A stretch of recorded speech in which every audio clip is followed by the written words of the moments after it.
नमस्कार, मैं धीरेन्द्र श्री अरविंदो सोसाइटी की तरफ से आप सबका इस लाइव वेबिनार पे हार्दिक स्वागत करता हूँ। इस वेबिनार को ऑर्गेनाइज किया जा रहा है श्री अरविंदो सोसाइटी द्वारा और इसे स्पॉन्सर कर रहे हैं एचडीएफसी बैंक। नवाचारों की इस कड़ी में हम आपसे जिस राज्य के नवाचारों पे चर्चा करने जा रहे हैं उस राज्य का नाम है महाराष्ट्र। मतलब ये सारे के सारे इनोवेटिव आइडियाज महाराष्ट्र स्टेट के या महाराष्ट्र राज्य के शिक्षकों के द्वारा ही दिए गए और उन नवाचारों को, श्रेष्ठ नवाचारों को हमने चयनित किया जो हमारी शर्तों पे खरा उतरते थे और उन नवाचारों की हमने एक नवाचार पुस्तिका बनाई और उसमें हमने डिफरेंट केस स्टडीज, डिफरेंट नवाचारों को शामिल किया और उन नवाचारों में से ही कुछ नवाचार मतलब 3 इनोवेटिव आइडियाज मैं आज आपसे मानवीय एवं नैतिक मूल्य केस स्टडी के अंतर्गत साझा कर रहा हूँ।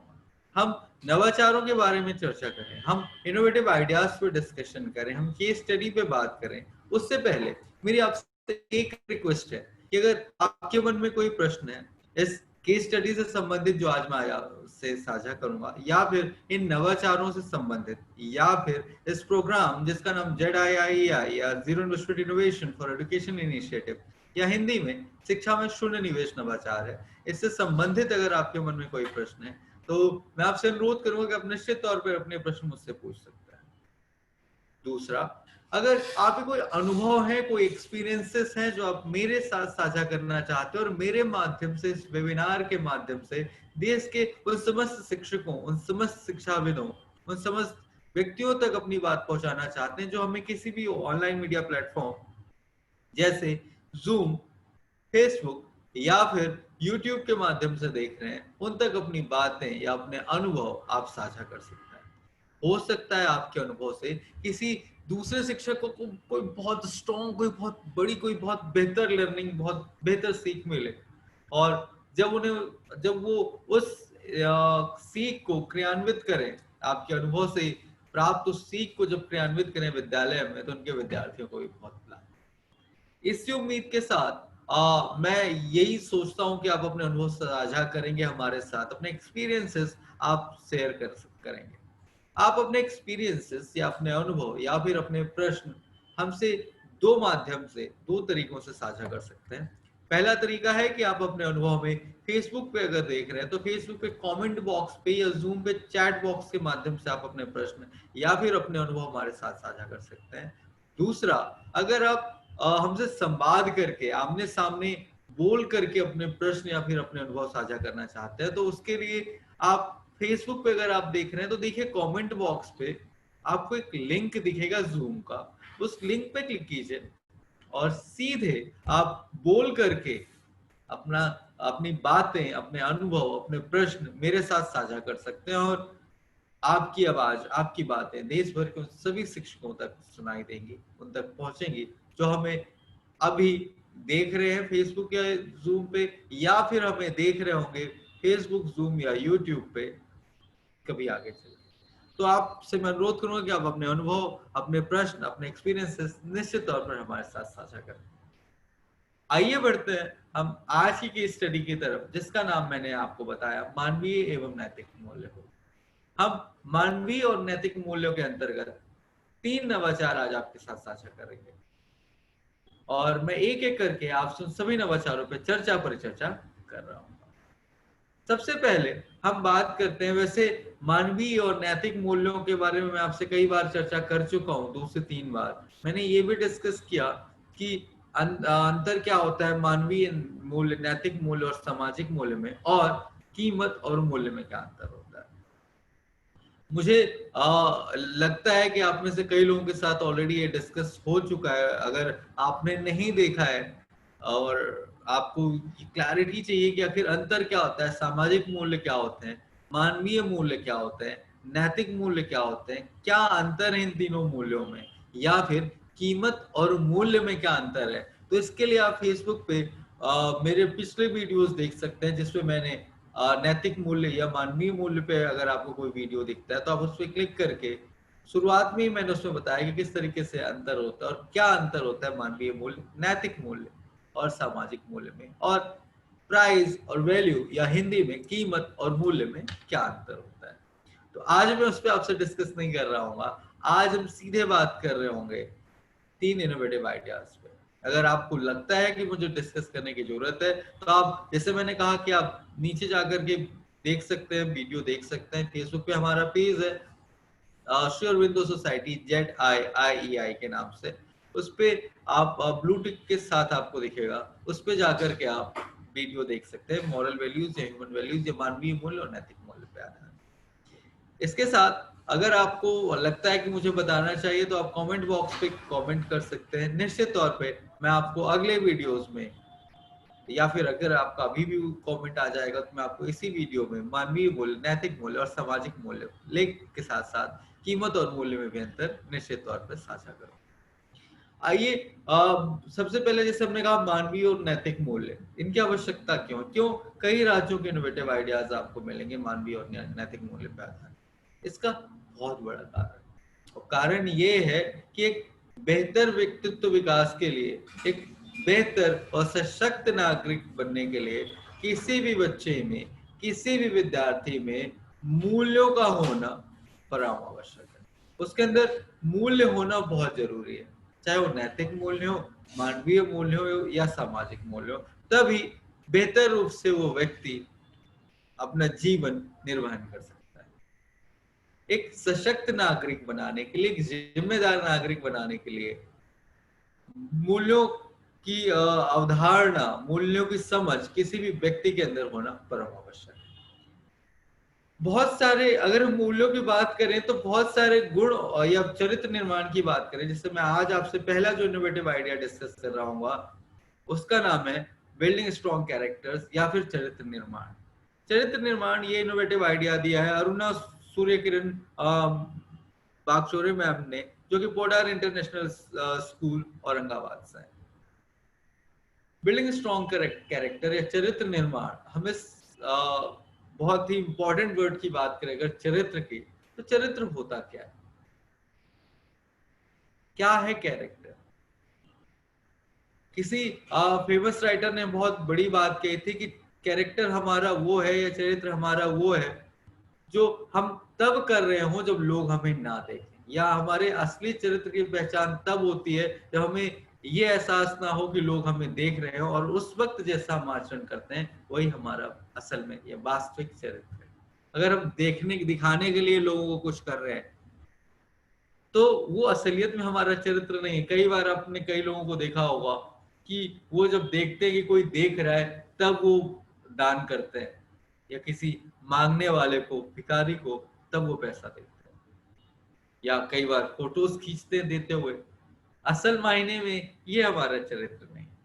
ये तो हम तब कर रहे हैं जब हमें किसी को दिखाना है कुछ, हम किसी को दिखाने के लिए, फोटो ऑफ्स के लिए ये सारी गतिविधियां, एक्टिविटी कर रहे हैं। हमें इंप्रेशन बनाना है, इमेज बनानी है कि हम बेहतर काम कर रहे हैं, हम दान कर रहे हैं, और उसके लिए हम अगर फोटो खींच रहे हैं तो यकीन मानिए ये चरित्र नहीं है। जैसा मैंने कहा, चरित्र निर्माण तो वो है जब हम तब भी वैसे ही हो जब हमें ये पता हो कि कोई भी हमें नहीं देख रहा है। चरित्र निर्माण होता क्या और ये कैसे बनता है? तो बहुत सारे गुण और मूल्य मिलकर व्यक्ति का चरित्र निर्माण करता है।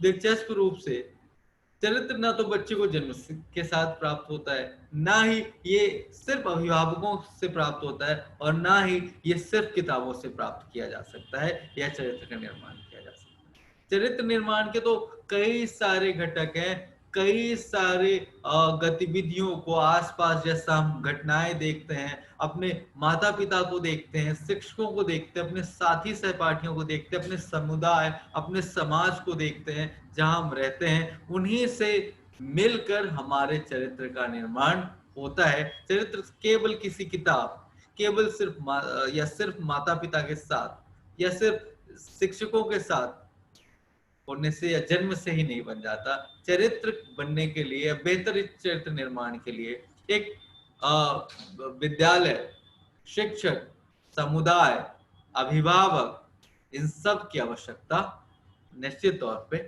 होती है।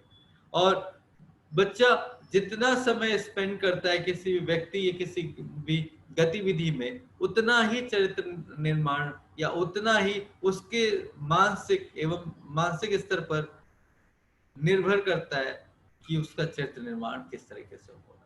मतलब विद्यालय में अगर विद्यार्थी समय व्यतीत करता है और जैसा विद्यालय का माहौल है, यकीन मानिए वैसा ही उसका चरित्र बहुत हद तक बनता है। जैसा घर में वो समय व्यतीत करता है अपने अभिभावकों के साथ, उनके चरित्र के अनुसार बच्चे का चरित्र भी निर्माण होता है।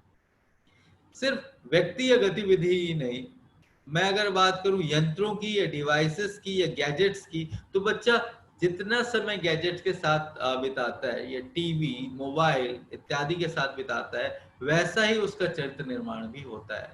या कई बार अगर बच्चा सिर्फ मोबाइल में गेम ही खेल रहा है, तो उसका चरित्र निर्माण वैसा नहीं होता है। या फिर बहुत सारे गेम हैं जो बच्चे खेलते हैं, कुछ गेम्स उनमें से बैन भी हो चुके हैं, मैं नाम नहीं लूंगा।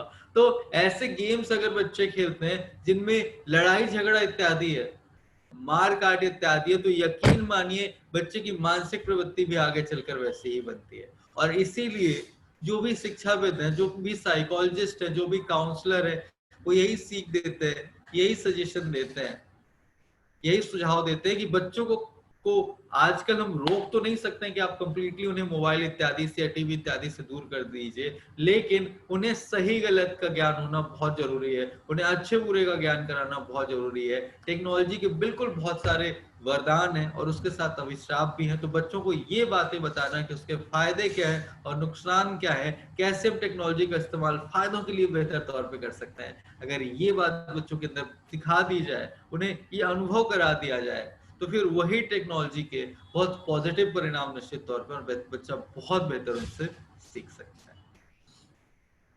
इसी बात को ध्यान में रखते हुए टीचर ने कुछ विभिन्न गतिविधियां विद्यालय में क्रियान्वित की।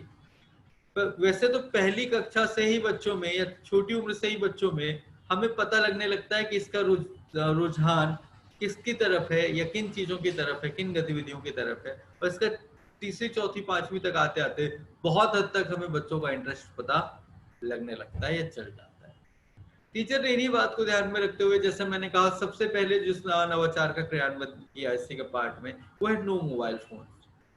बच्चों को मोबाइल फोन का कम से कम या ना के बराबर इस्तेमाल करना टीचर ने बोला। उन्होंने कहा कि अगर आपको खेलना है तो आप खेलिए, लेकिन मोबाइल में नहीं, बल्कि फिजिकल गेम्स खेलिए, उससे आप शारीरिक रूप से भी स्वस्थ रहेंगे। आप जब वर्चुअल फ्रेंड्स के बजाय जब आप रियल फ्रेंड्स के साथ जो आपके सामने उनके साथ खेल रहे होंगे, तो आप ज्यादा कुछ सीखेंगे, आप बहुत अच्छी हैबिट्स आपके अंदर आएगी, फिजिकली आप बहुत फिट रहेंगे और हो सकता है आप इन्हीं गेम्स या स्पोर्ट्स में आगे चल के अपना करियर बना सकते। तो मोबाइल फोन के अनुभवों के बारे में, उसके वरदान और उसके अभिशाप के बारे में, मूल्स या वेन्स के बारे में उन्हें बताया गया बच्चों को शिक्षकों द्वारा। इसके साथ साथ उन्हें ये प्रमोट किया गया कि फिजिकल जो गेम्स हैं जिसमें शारीरिक क्षमता लगती है, ऐसे गेम्स खेलें। वो लूडो खेल रहे हैं तो दोस्तों के साथ बैठकर खेलें, चेस खेल रहे हैं तो सामने बैठ के खेलें, क्रिकेट फुटबॉल जैसे गेम खेलें, जिससे शारीरिक और मानसिक दोनों विकास बच्चों का हो सके। इसके अलावा शिक्षक बच्चों के अंदर मानवीय मूल्यों की वृद्धि के लिए, जिससे उनका बेहतर चरित्र निर्माण हो, इसके लिए उन्हें जो महान व्यक्ति हुए, हमारे स्वतंत्रता संग्राम सेनानी हैं, हमारे वैज्ञानिक हो गए, महान राजनेता या नेता हो गए, महान राजाओं के बारे में उन्हें विभिन्न जानकारियां एकत्रित करने के लिए कहते हैं या फिर उनसे संबंधित जानकारियां बच्चों को देते हैं। साथ ही साथ बच्चों को ऐसे व्यक्तियों की बायोग्राफी पढ़ने के लिए प्रोत्साहित किया जाता है कि आप ऐसे व्यक्तियों की, ऐसे महान व्यक्तियों की जीवनी पढ़ें।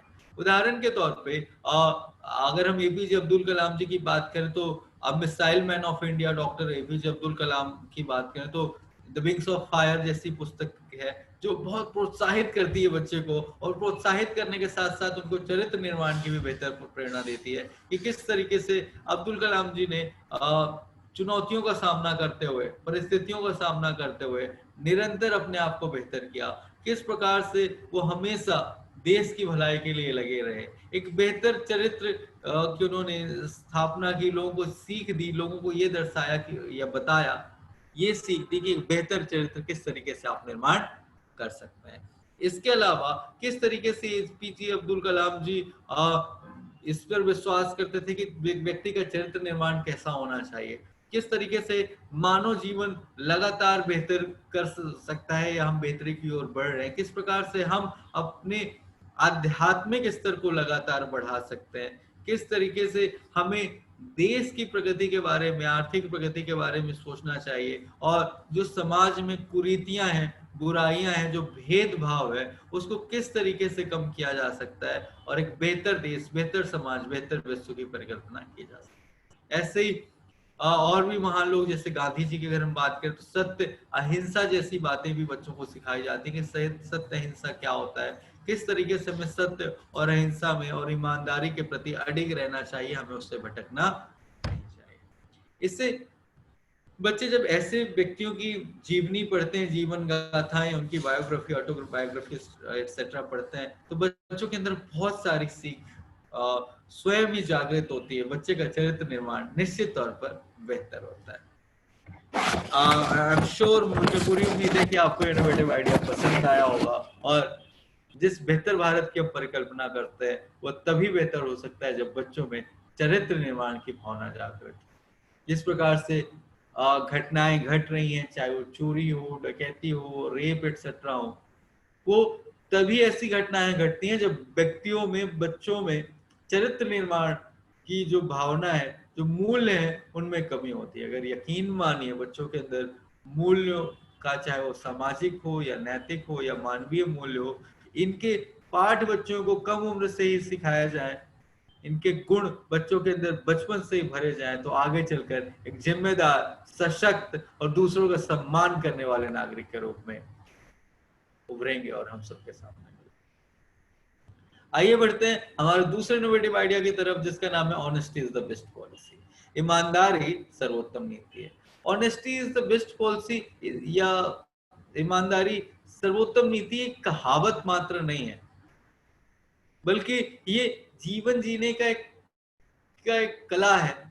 इसके बहुत गहरे मतलब इसके बहुत गहन मतलब है, बहुत गहन महत्व है इसका। ईमानदारी क्या है? ईमानदारी और कैसे ये इनोवेटिव आइडिया टीचर के दिमाग में आया, आइए थोड़ा सा इसको समझने की कोशिश करते हैं, प्रयास करते हैं कि आखिर ये innovative idea honesty is the best policy है, ईमानदारी सर्वोत्तम नीति है, कैसे टीचर के मन में आए। टीचर ने इसके लिए एक वृतांत बताया, एक कहानी बताई। उन्होंने कहा कि सर सर्दियों के दिन थे, स्पोर्ट्स का टाइम था, स्पोर्ट वाला लेक्चर था, तो मैं बच्चों को उस पीरियड में स्पोर्ट्स खिलाने के लिए बाहर ले गई। तो बच्चे स्कूल प्रांगण में ही बाहर गेम खेल रहे थे। मैंने देखा कि वहीं पे जो हमारा स्कूल का पीएन है, वो स्कूल से निकला हुआ कचरा समेट करके उसी एरिया पे, नजदीक पे जहाँ पे वो फेंकता था अक्सर कचरा, वहां पे वो कचरा फेंक रहा है। मैंने देखा कि वहां पेंसिल के लगभग इतने साइज के 3 से 4 इंच के टुकड़े वहां पे डले हुए हैं। जैसे उसने फेंका तो 4-5 टुकड़े भी उसके साथ गिरे। मैंने उससे पूछा पेन से कि आप ये पेंसिल क्यों फेंक दे रहे हो, ये तो किसी के काम आ सकती है। उसने कहा कि मैम ये ऐसी पेंसिल है जो डस्टबिन में बच्चों के द्वारा ही फेंकी गई थी, मतलब ये इन पेंसिल का इस्तेमाल नहीं कर रहे हैं। अब क्योंकि इनका मतलब ये गुमी हुई वस्तुओं में नहीं है, इनका कोई इस्तेमाल नहीं कर रहा है, इसलिए मैंने इनको यहाँ फेंक दिया। शिक्षक ने कहा कि सर मैंने खुद कैलकुलेट किया, मेरे दिमाग में सोच और ये बात आई कि बच्चे इन पेंसिलों का लिखने के लिए तो इस्तेमाल कर सकते हैं, तो आखिर फेंका क्यों जा रहा है। और अगर ऐसे ही हर एक विद्यालय से 4 टुकड़े पेंसिल के रोज निकल रहे हैं, तो हमारे एरिया में 10 विद्यालय हैं। अब 4 टुकड़े को अगर आप मिलाएंगे तो कम से कम एक पेंसिल तो हर हाल में मिल जाएगी। तो अगर एक पेंसिल एक विद्यालय से रोज वेस्ट हो रही है, तो 10 विद्यालय अगर हमारे एरिया में है, तो 10 या हमारे टाउन में है तो 10 पेंसिल रोज की हो गई।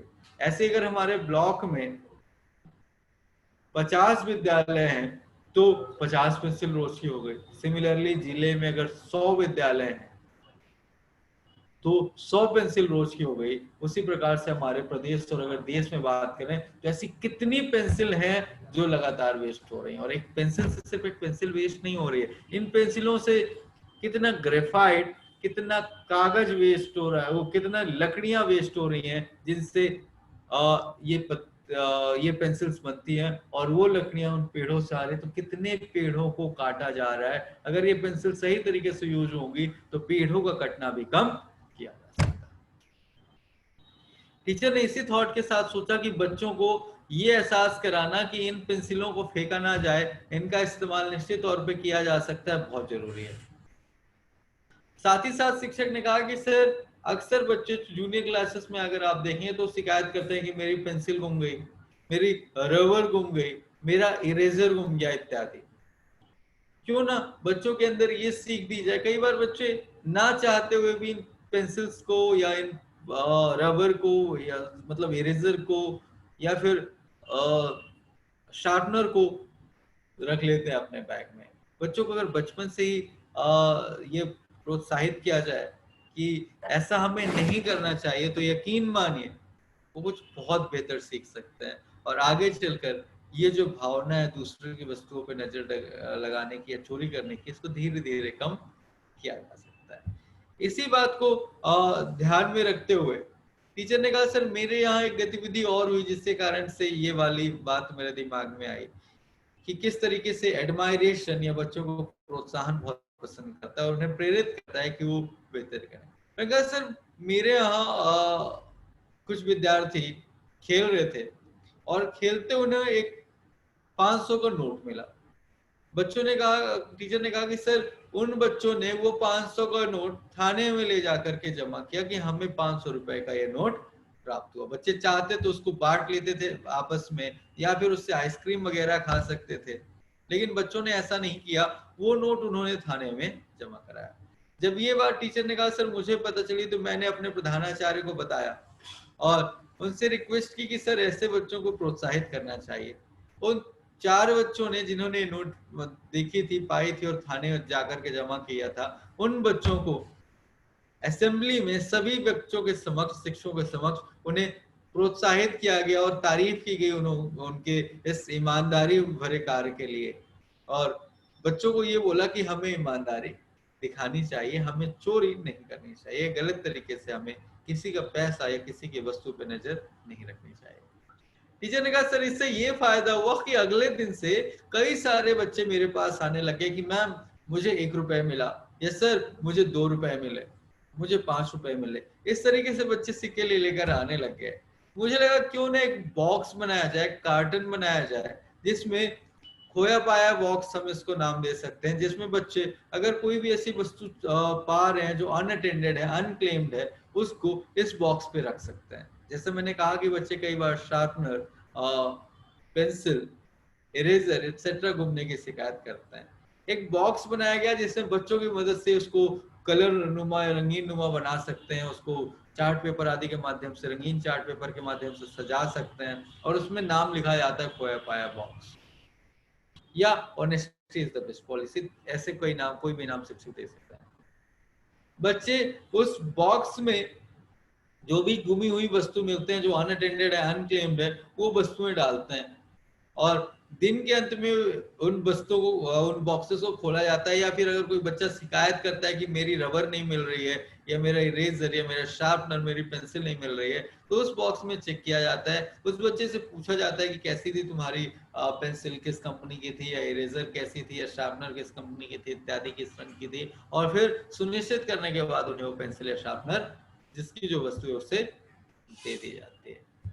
अब इसके बाद ऐसे बच्चों को प्रोत्साहित भी किया जाता है, शिक्षक प्रोत्साहित करते हैं, और जो बच्चा ऐसी गुमी हुई वस्तुओं को मैक्सिमम डालता है, बच्चे चाहें तो उस पर अपना नाम चिट लिख सकते हैं, चिट के अंदर डाल करके उसमें अपना नाम लिख देते हैं किस बच्चे द्वारा जमा की गई।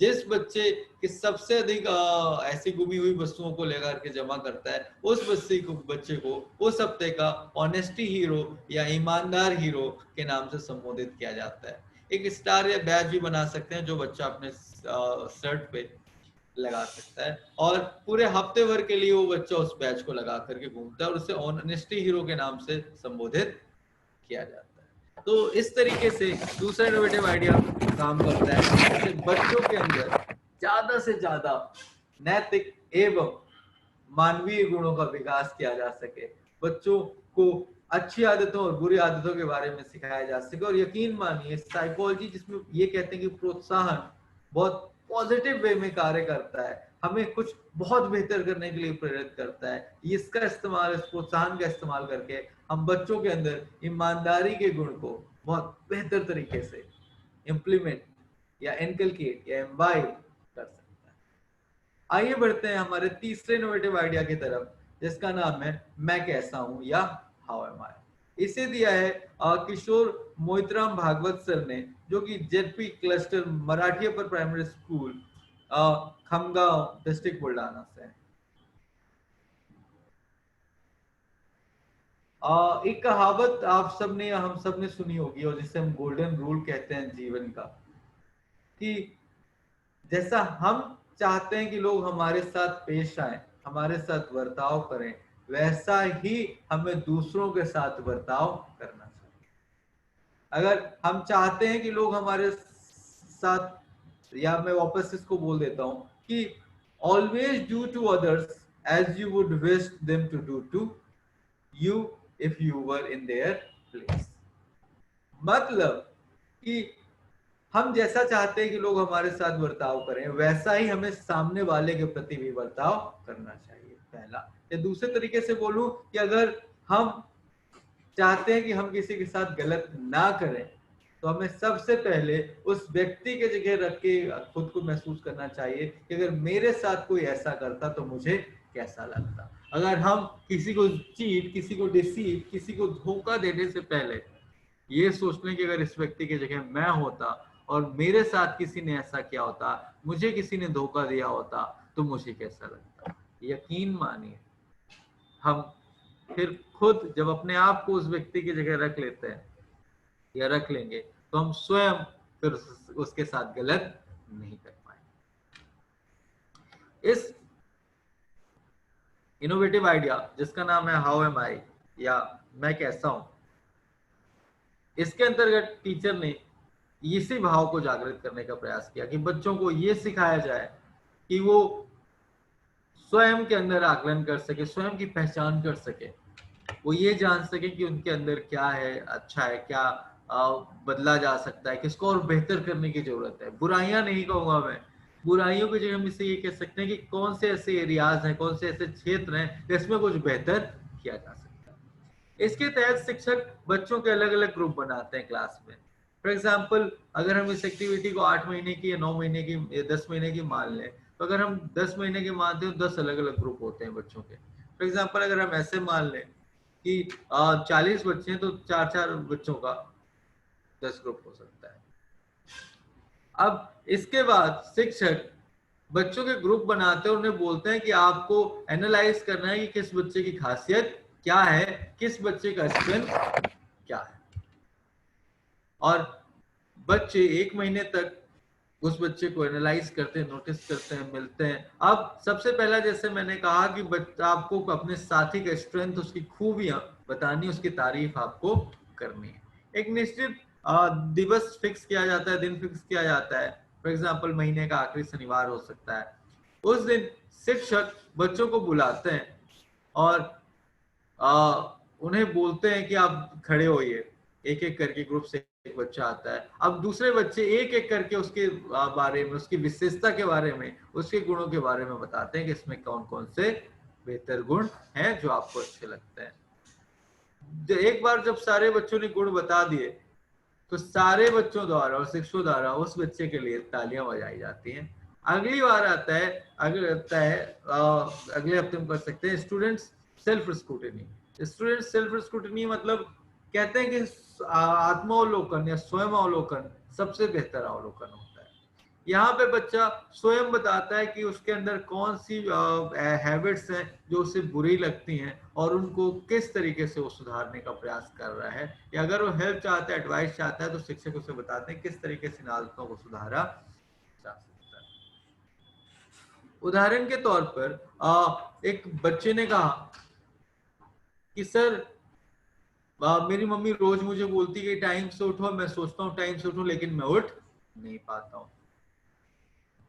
या मेरी मम्मी बोलती टिफिन में खाना नहीं छोड़ना चाहिए, मैं रोज लंच में, रिसेस में खाना छोड़ देता हूँ टिफिन में, और मैं रास्ते में उसे फेंक देता हूँ। तो बच्चों ने इस तरीके से अपनी बैड हैबिट्स बताई और फिर उन्हें सजेस्ट किया जाता है शिक्षक द्वारा कि किस तरीके से हम बैड हैबिट्स को सुधार सकते हैं। कई बार ऐसा हो सकता है कि कई बच्चे हिचकिचाते हैं, हेजिटेट करते हैं अपनी जो बुरी आदतें हैं उनको बताने के लिए, तो इस शिक्षक द्वारा इन बच्चों को प्रोत्साहित किया जाता है और वो बताते हैं कि किस तरीके से आप अपनी बैड हैबिट्स को या बुरी आदत अगर कुछ आप में है तो बुरी आदत नहीं, उनको एरिया ऑफ इम्प्रूवमेंट बोल सकते हैं और उनसे निश्चित तौर पर हम बाहर आ सकते हैं और उनमें सुधार किया जा सकता है।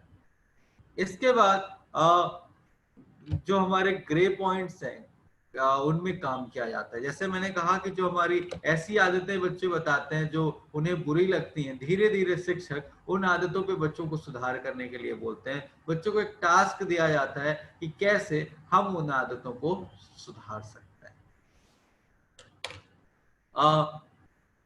ये कहावत है कि हमें हम्बल होना चाहिए, विनम्र होना चाहिए कि हम अपनी गलतियों को पहचान सकें। हमें इतना करेजियस, इतना साहसी होना चाहिए कि हम उन्हें स्वीकार कर सकें और हमें इतना बुद्धिमान होना चाहिए कि हम उन्हें सुधार सकें, करेक्ट कर सकें। जैसे मैंने कहा, इसको इंग्लिश में कहते हैं कि we should be humble to see our mistakes, courageous to admit and wise enough to correct। मतलब हमारे अंदर इतनी साहस, इतनी विनम्रता और इतनी समझ होनी चाहिए कि हम अपनी गलतियों को समझ सकें। इतना साहस होना चाहिए, क्योंकि गलती स्वीकार कर लेने का साहस हर किसी में नहीं होता। इतना साहस होना चाहिए कि हम अपनी गलतियों को स्वीकार कर सकें और हमारे अंदर इतनी बुद्धिमत्ता होनी चाहिए कि हम अपनी गलतियों को करेक्ट कर सकें, सही कर सकें और उन्हें दोबारा ना। इसके तहत बच्चों को, जैसे मैंने कहा कि उन्हें बताया जाता है, उन्हें स्टेप बाय स्टेप ऑप्शंस दिए जाते हैं, तरीके बताए जाते हैं किस तरीके से अपनी गलतियों को स्वीकार करने के बाद उनमें सुधार कर सकते हैं। टीचर उनके गाइड के रूप में, उनके मेंटर के रूप में कार्य करते हैं और उन्हें उन गलतियों से सुधरने का मौका देते हैं या बाहर आने का मौका देते हैं। तो ये थे आज के 3 इनोवेटिव आइडियाज जो मैंने आज आपसे डिस्कस किए। ये इनोवेटिव आइडियाज हमें महाराष्ट्र के शिक्षकों द्वारा प्राप्त हुए और जिसे हमने केस स्टडी मानवीय एवं नैतिक मूल्यों के अंतर्गत रखा। अगर आपके मन में कोई प्रश्न है या कोई सुझाव है तो आप निश्चित रूप से मेरे साथ साझा कर सकते हैं, या फिर अगर आपके कोई अनुभव है जो आप हमारे साथ साझा करना चाहते हैं तो मैं आपसे अनुरोध करूंगा, आप निश्चित तौर पे अपने अनुभव, अपने एक्सपीरियंसेस हमारे साथ साझा कर सकते हैं। मेरे साथ इस लाइव वेबिनार में जुड़ने के लिए और इस सफर में, नवाचारों के इस सफर में शामिल होने के लिए मैं आपका हृदय से आभारी हूँ और उम्मीद करते हैं कि आपको ये नवाचार पसंद आए होंगे और इन नवाचारों में से अगर कोई भी एक नवाचार अगर आपको पसंद आया होगा तो मैं उम्मीद करता हूँ कि मैं आपसे इतने दिनों से नवाचार शेयर करता हूँ, साझा कर रहा हूँ, उन नवाचारों में कम से कम एक नवाचार तो हम अपने विद्यालय में अवश्य रूप से क्रियान्वित करें और यकीन मानिए इसके बेहतर परिणाम आपको स्वयं देखने को मिलेंगे। इसी उम्मीद के साथ कि जब विद्यार्थी विद्यालय आएंगे हम कम से कम एक नवाचार तो अपने विद्यालय में क्रियान्वित कर रहे होंगे। मैं धीरेन्द्र आज आपसे विदा लेता हूँ। कल फिर कल तो शुक्रवार है, कल छुट्टी है, 2 अक्टूबर है, तो कल राष्ट्रीय छुट्टी होने के, अवकाश होने के कारण आपसे मुलाकात नहीं हो पाएगी। हम मिलेंगे शनिवार को। तब तक के लिए अपना ख्याल रखिएगा।